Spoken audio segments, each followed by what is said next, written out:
Hi, I'm going to read The Day the Rooster Didn't Crow. You ever wonder what would happen if the rooster didn't crow? Spiros was a farmer in Greece. He had a few goats, a donkey, and some olive trees. His little farm stood on its own among the hills at the foot of a mountain. He had a neighbor to the east, but too far off to be seen. He had a neighbor to the west, but again, too far off to be seen. To the south lay the sea, no neighbor there, nor to the north, where the mountain towered above him. Spiros could see his neighbors only if he climbed the mountain.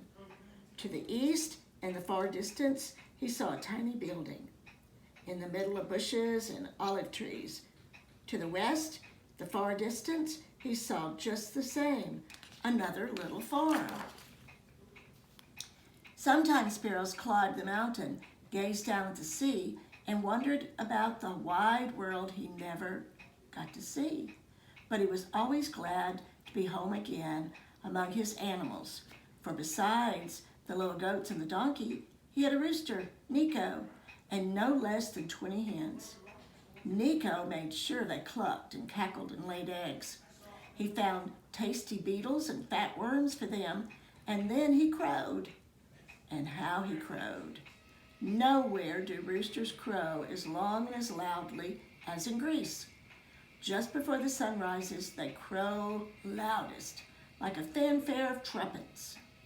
At the first glimmer of dawn in the east, Nico the rooster sprinted out of his dung heap with outstretched neck and open beak, waiting. There, he heard it. The very second the rooster to the east began to crow, Nico crowed too. Cock-a-doodle-doo! It was a stupendous crow. The window panes and the lid of the pail rattled. The leaves of the olive trees quivered at the sound.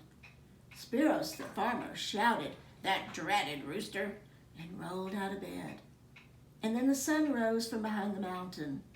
Spiros, who lived alone and rarely spoke to anyone, had come to believe, as did most of his neighbors, that the sun would not rise until the cocks crowed.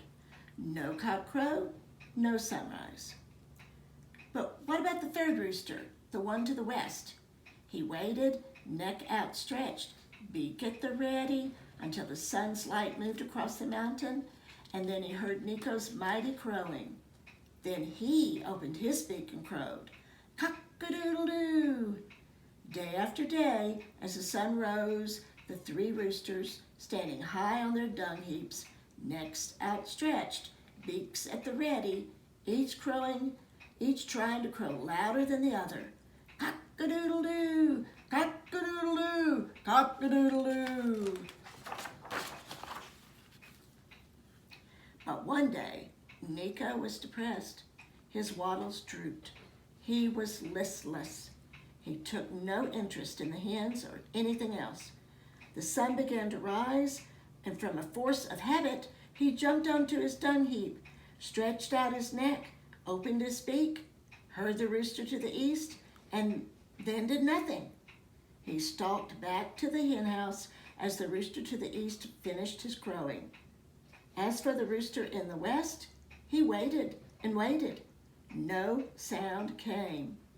In fact, there was no sun all day. Of course, and it may just have been that the sky was cloudy, but that doesn't often happen in Greece. They take the sun for granted. The next day, the same thing happened, only it was worse because now Nico was feeling very miserable indeed. Of course, Spiros was very miserable too.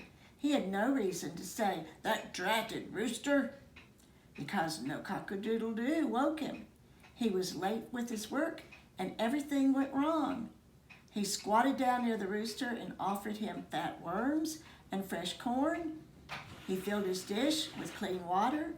He said kind things like, "Cheer up, old fella, and try just a nibble." No good. For 3 days, Nico crouched, hunched, doing nothing. The rooster in the west waited and waited, but no good. For 3 days, nothing happened. The hens and no rooster to encourage them stopped laying, and the sun never shone. On the 4th day, Sparrow's neighbor to the west called him to find out what was wrong. His rooster wasn't crowing. His hens weren't laying. I know, said Sparrows. I tempt my rooster with beetles and fat worms. I give him corn and clean water, but it's no good. He won't crow, and so the sun won't shine. The neighbor from the east came to see Sparrow too. My rooster is crowing, he said, and so the sun shines. My olives ripen, and my hens are happy. But if your rooster doesn't crow, and the sun doesn't shine, your neighbor's rooster to the west won't crow, his hens won't lay, his olives won't ripen, and if his rooster doesn't crow, then the rooster to the west of him won't crow.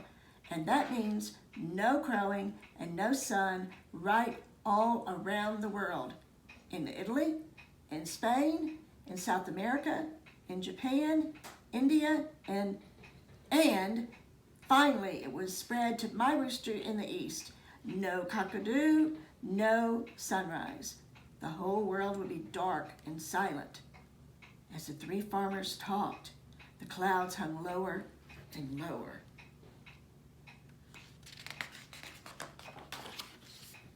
And then Sparrows had an idea.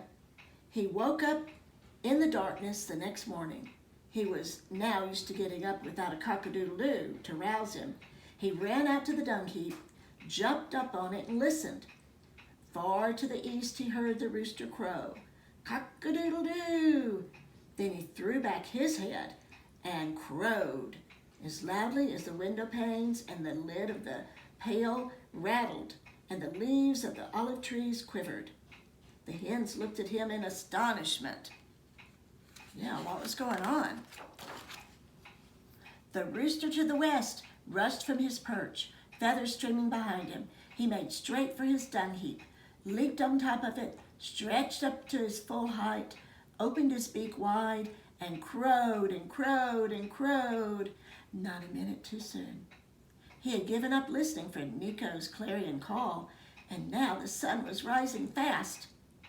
Nico heard that defiant crowing with amazement. Was someone else taking over his job?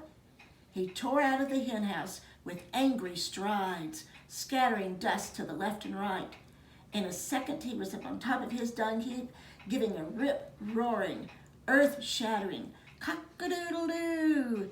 Sparrows had to jump from the dung heap just to make way for him, and he roared with laughter. Well, that did the trick, he said. Now all is well. Nico struts proudly among his hens, who cluck and peck and cackle and lay their eggs every day.